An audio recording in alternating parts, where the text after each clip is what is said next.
rape her friends too. Sometimes it's fun to just go wild and rape 100 girls. Rape the whole flat to teach them all a lesson. A female student at Warwick University found hundreds of violent messages like these, written by men she knew in a Facebook group chat in March 2018. It was portraying it as funny to rape a girl. Things that made us feel ill when we read them. The woman and another friend mentioned in the chat complained to the university, handing in around 90 pages worth of explicit and distressing comments and threats.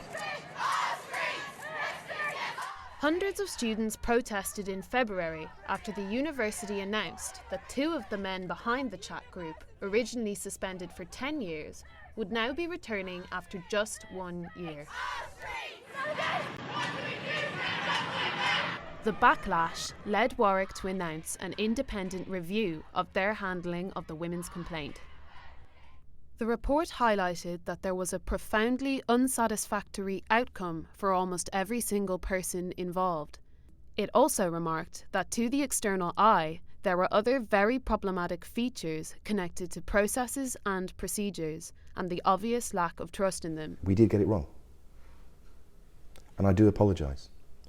And we are trying really hard through an independent review and also some work about values, which we need to discuss as well, to build something very different for the future.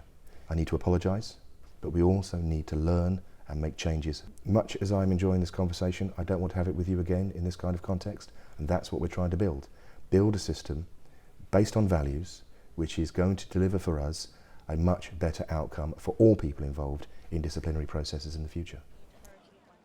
But one of the victims told us that in May this year, even as the review was in its final stages, the university continued to make serious mistakes with her welfare. I came in to sit one of my final exams.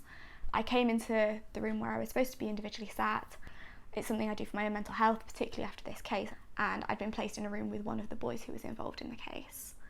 So it was just me and him in a room. A few minutes into the exam, he was moved. I was really shaken up for the entirety of the exam, and I knew that I had further exams to sit, which I then had to contact the university and say that the trust was gone.